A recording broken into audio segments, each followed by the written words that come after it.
breathe again. The most powerful achievements take hold first in the imagination. Positive psychologists state that we think tens of thousands of thoughts every single day. 80% of those thoughts are negative. 95% of those thoughts are just a run over from the day before. They're on a repeat.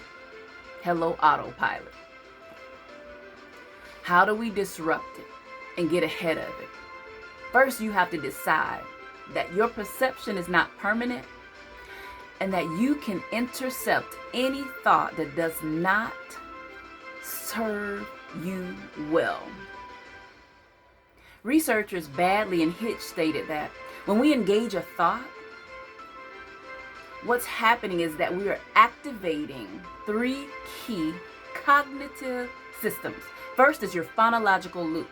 You ever hear? I just feel like I'm in a loop, a negative loop. This is your internal dialogue, giving language to the thought. Second, in the systems of how you're thinking, is your visual spatial sketch pad. This is the picture you're painting in your mind's eye. It's the image that's connected to the thought. And then lastly, your episodic buffer, your own personal Netflix series called Your Life, is happening in real time. Joanna Grover said, there is this 2-second window that we have to get ahead of these thoughts.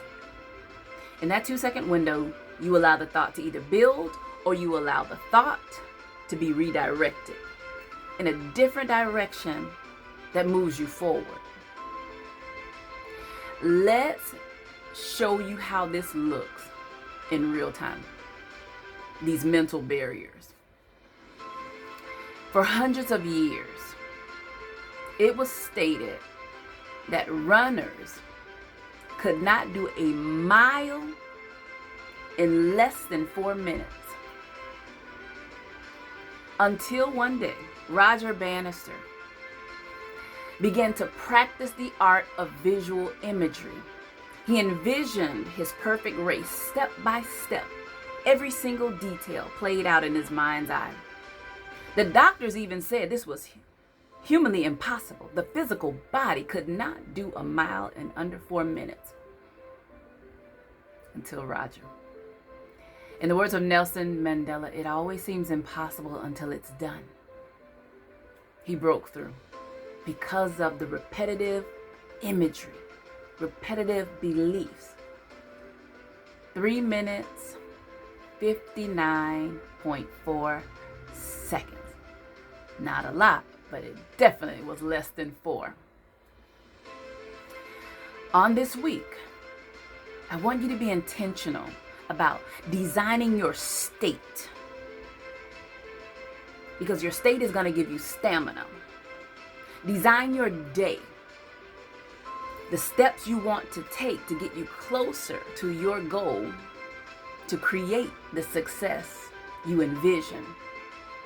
And also, design your escape.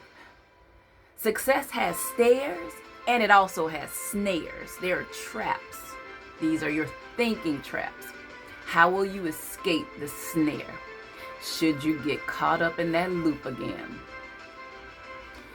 Remember, you can believe again.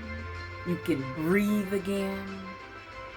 You can be the best you that you decide to be as you retrain the brain, regain control, and ultimately reclaim what's yours, what's rightfully yours from the get-go. What is a thought but an opportunity?